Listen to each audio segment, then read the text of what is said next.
Hello, or shall I say ho, ho, ho. It's officially Christmas week. It's Christmas. If you're watching this when it comes out, it's Christmas in 2 days. And if you're listening to this, not watching it, the reason I sound really muffled is I have a giant Santa beard on and a Santa outfit. And cool fact, this is the only time in my life so far I've ever put on a Santa outfit. I don't think I've ever dressed up as Santa. Obviously, on Santa hats, but I've never actually dressed up as Santa before. But how exciting. I'm going to take the beard off because it is so itchy. So apologies. Anyone who's just had a fresh shave and then tried to put a Santa beard on will relate to that.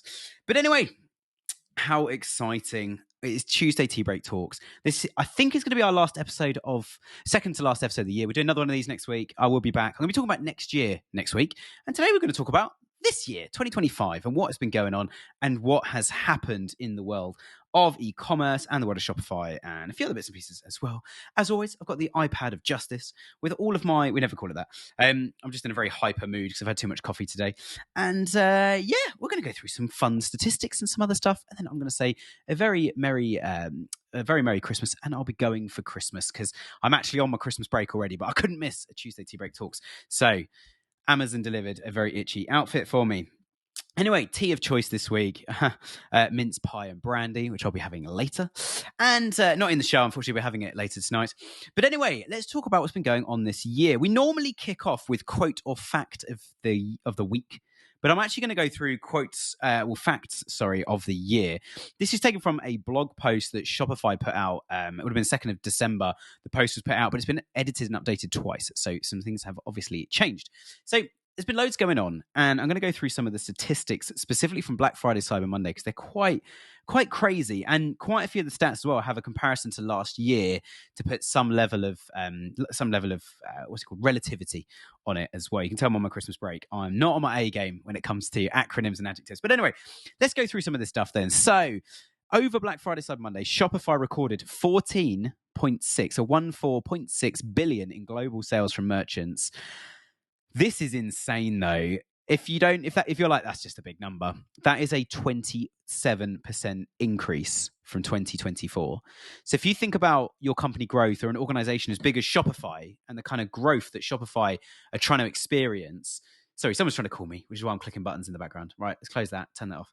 But 27% growth is insane for a Shopify, business the size of Shopify, sorry. 81 million consumers worldwide bought from Shopify-powered brands. Yeah, you heard that right. 81 million customers or consumers. 15,800 entrepreneurs made their first sale on Shopify on Black Friday, Cyber Monday. So 15,800 plus entrepreneurs and new stores got their first sale, which is insane. Just over that weekend, more than 94,900 merchants had their highest selling day ever on Shopify. It's ridiculous. Hottest product categories. And I think this is quite interesting because there's two ways to look at these categories. Which is my personality type. I'm what's called a debater. So I like seeing both sides of the debate. I'll sometimes argue for the side I don't even agree with just to have a balanced debate. And the hottest product categories, you could take this as that's a hot category. We should sell products in it. You could also take it as it's hot because there's a million people selling stuff in it and it's really, really saturated and that kind of thing. So the hottest ones were cosmetics in at number 1, clothing, tops and pants specifically at number 2, activewear at number 3, fitness at number 4, and last but not least, in number 5 was nutrition. How interesting is that? So cosmetics is about the way you look, clothing, tops and pants is about the way you look, activewear, fitness and nutrition is kind of a combo about the way you look and also the way you feel. People, I guess just at an absolute glance, either people are being really nice buying lots of gifts or people are being very selfish with what they buy. But anyway, take from that what you will. Average cart price over Black Friday, Cyber Monday weekend, $114.70. And I don't know what this means, but it says $112, so $2 less on a constant currency basis. I guess, yeah, taking currency conversion into account, maybe. Top selling countries. Oh, yeah, loving this. Obviously, the US is first because the US always wins. And it's important that the US feel good about that, which is fun. I don't know what I mean by that. And then second is UK. Come on, guys. Loving this. Absolutely brilliant. UK up there in second. Followed by Australia. Well done, guys, down under. Germany. Well done, guys. I don't know any German, sorry. I know 9, which means no, but Yeah, I don't know anything good in German, like as in a good word, but well done, guys, in Germany. And then finally, in fifth is Canada. So US, UK, Australia, Germany, Canada, the top selling countries there. Top selling cities. This is quite interesting. And again, big up to number 3 in this. So we got LA, we got New York, and then we come across the pond to London. Loving that.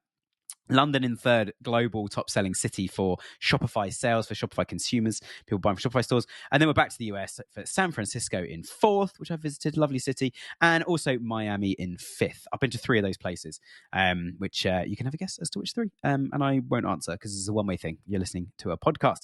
This beard is even itchy on my neck. I can't believe I agreed to wear this. Right, here we go. Peak sales per minute. $5.1 million happened at 12:01 p.m. So 1 minute after midday Eastern Seaboard time. I don't know if that's what's called EST time, East Coast US, on Black Friday. So $5.1 million came through Shopify at 1 minute past 12, 1 minute past midday on Black Friday itself. Is insane. I've got 3 more stats for you here. Cross-border orders represented 16% of global orders.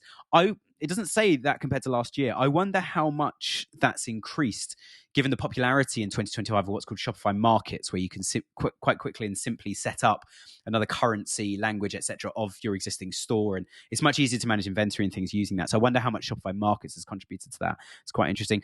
39% year over year increase in sales made via Shop Pay. So if you're not using Shop Pay, get on that. If you're using Shop Pay and you're not using it properly and someone clicks Shop Pay on an item and it ignores what's already in the cart, I've spoken about this loads. I don't know if it's a bug or not, but Shopify should do something about that. It seems really, really silly. But change the way you're using it if it's a single item checkout, or it creates a second kind of express checkout, ignoring what's already in the basket, because you're going to lose those product sales. And 32% of orders were placed actually on Shop Pay. Sorry, hang on, let's read these stats again. So they're both about Shop Pay. Sorry, 39% year over year increase in sales on Shop Pay, and 32% of orders people used Shop Pay as their payment method. Okay, so that's some of your quotes and facts of the week. But we're not done for facts. We're going to talk about a 2025 overview now as well. This is the main thing I wanted to cover today on top of those statistics, which is quite cool. And we're 7 minutes in, which is fantastic. Probably a little bit less because I have a few coughs and leave little Easter eggs for Byron and the team when I click record. How exciting. It's little games I play in my own world. AI integration, artificial intelligence is a major theme, if you weren't aware, with 80% of marketers reporting they use generative AI tools. 89% of people. So that's basically 9 out of 10 people using a generative AI tools. The top use case was content creation. 43% of people are using AI to create content. Research is 34%. Brainstorming, which I don't think you can say brainstorming in the UK. I went on a HR course recently. So we'll say, what's an alternative for that? Inspirational things. Coming up with some inspirational ideas is 26.9, call it 27% of marketers. AI is seen less as a tool and more of an official marketing channel, integrated into search, shopping, and PR now as well. Second thing we're going to talk about is video dominance. So video content is leading. So I'm just going to comment on AI, actually. I've kind of brushed over that very, very quickly. What's interesting with AI is everyone says that AI is the future, it's the present, it's the biggest thing, and we should spend so much time and energy on it. You probably heard me having a little moan about AI. I've had a conversation with one of the big AI players because they reached out and said, why don't you like AI? You should use ours. So I use theirs, and it's the same as everybody else's, so I won't call out who they are. But I think at the moment, AI is becoming a tool rather than it being a sales engine itself. So rather than people actually going on ChatGPT, Perplexity, or Gemini and saying, hey, Gemini, I want to buy some products, and it recommending some products I'm actually going through to purchase. Rather than that, AI is being used, as you can see here, from 43% of people are using it for content, 34% are using it for research, 26% are using it for idea creation. I've so lost for words today, but not the brainstorming word when I say that here. But yeah, I mean, we're down to 26% now. So less than 1 in 4 people is using it to buy products. There's only the top 3 that we've got on the data I've got in front of me today. But isn't it interesting how it's not being used as a search engine as such? Not a search engine, but it's not being used as a sales channel in the same way Google ads or Meta ads or something would be to drive people in. But yeah, the second one, as I said earlier, so video dominance. Video content is the leading format for marketers to plan to prioritize in 2026. 93% of marketers expect to spend the same or more on video marketing in 2026. Short form video, such as TikTok and Instagram Reels, is the most used format that delivers the highest ROI. What's interesting, I think, is when I look at we've got access to lots and lots of Google Analytics accounts, as you can imagine, GA4. So we can see the channel breakdown and where people's sales are coming from and what's actually driving the revenue. So we've got some really good data as an agency here to see that. One thing I find quite interesting, though, is when I look at those sales channels, the ones that continue to dominate is Google Ads is always, not always, but it's almost always the highest channel. So it's driving 30 to 45%, sometimes over 60% of all sales. The second one then tends to be SEO. I'm brushing over direct here, and the reason I'm brushing over direct is it's repeat sales. We've generated that customer from somewhere else. So I'm going to ignore direct because that quite often is second, sometimes first, but it's always in the top three. It's often second. It often goes PPC, which is specifically Google advertising, Google shopping, selling products. Then it's often direct, and then it's SEO, or it's SEO, then it's direct. And those three channels don't involve video really at all until you land on site. And then when you land on site, I look at the usability statistics. People are not watching video. So I don't disagree with these comments about video dominance. So I think we just need to be really careful as we go into 2026. And I think people needed to be a bit more careful this year, just in how we use video, where it actually sits in the marketing funnel, if you like. And it sits at the top. That's where it should start. TikTok is changing that. TikTok is I've never heard of a product. I wasn't even shopping. Now I'm watching a video and now I've purchased it. All in the space of 2 or 3 minutes or 5 minutes or 10 minutes for somebody to actually make that purchase and buy a new pop shield or something for their phone, or a new accessory for the car, a new t-shirt they've seen online that's going to make them look and feel better about their life, which is all very good marketing and all very good products. But I think video, we need to be really careful about this because we've seen some brands, certainly in 2025, spend a huge amount of money on video. And the problem with the money they're spending on video is they're driving all of these views, but the brand or the video content or the product they put in it's not what I call sticky enough. It doesn't stick with people so they come back and purchase later. So the video bit is very expensive, tells lots of people you exist, and then they forget about you.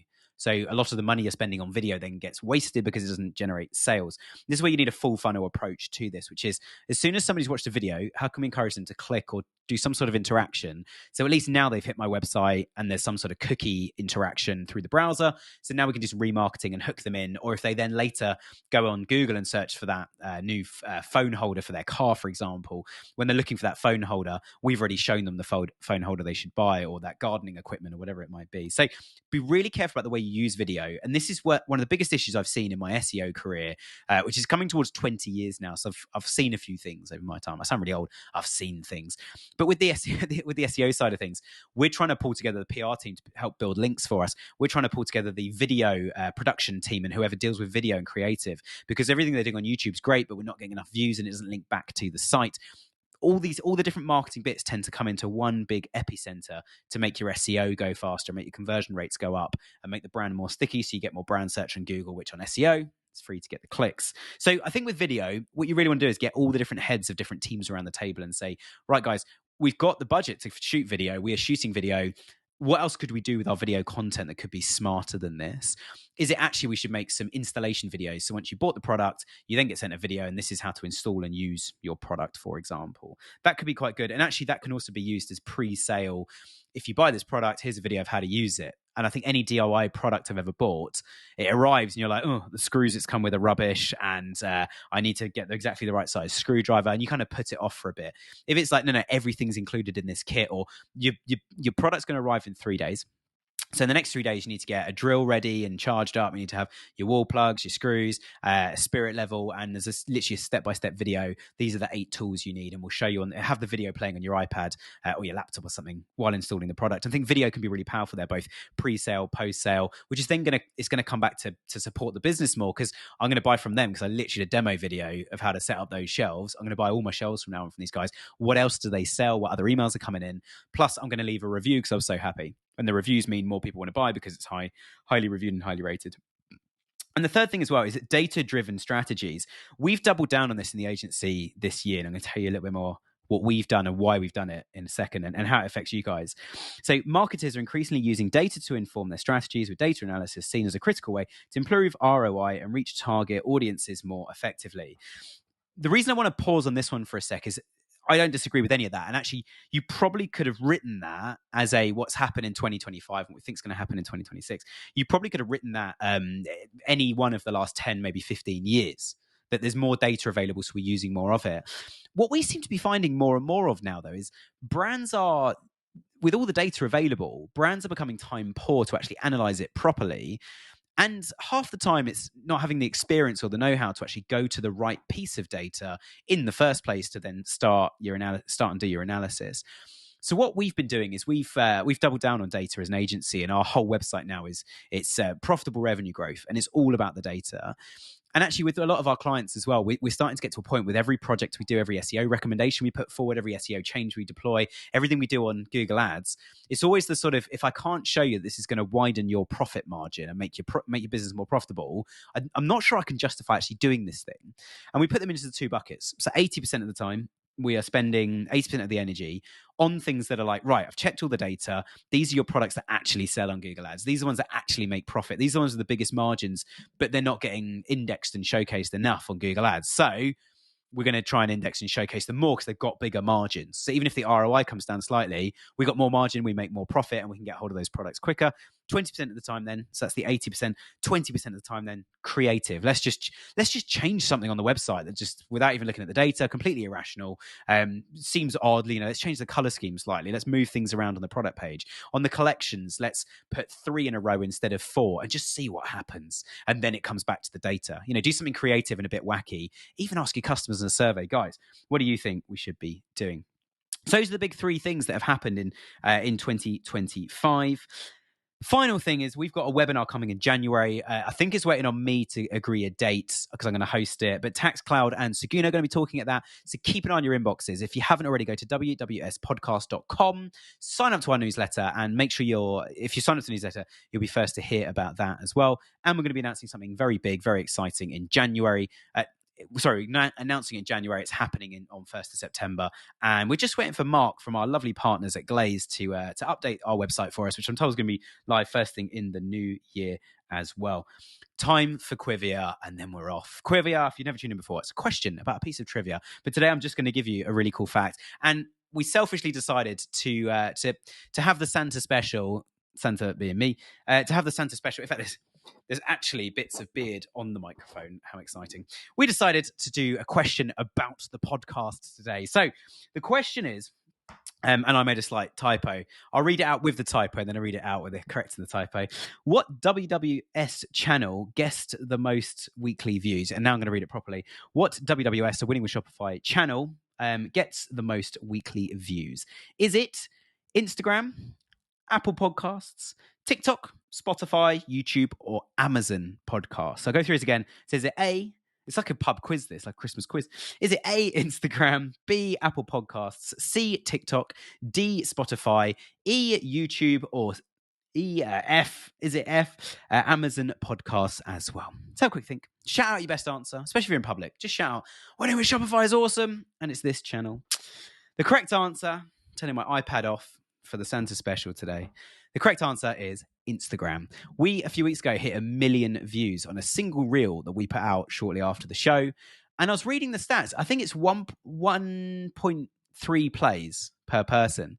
So 30% of people are watching our Instagram reels twice, which means 300,000 people watch the Instagram reel at least twice, possibly longer as well. So if you were one of those people, you've been tuning into the show all year, you've just discovered it, and you're going through the back catalogue, you poor thing listening to my voice. But thank you so much, everybody, for having such an amazing year with us. It's been a phenomenal Christmas so far. I think pretty much everybody's delivery cutoff has now been reached. So Christmas is officially over, I think, in the retail world, 2 days before Christmas.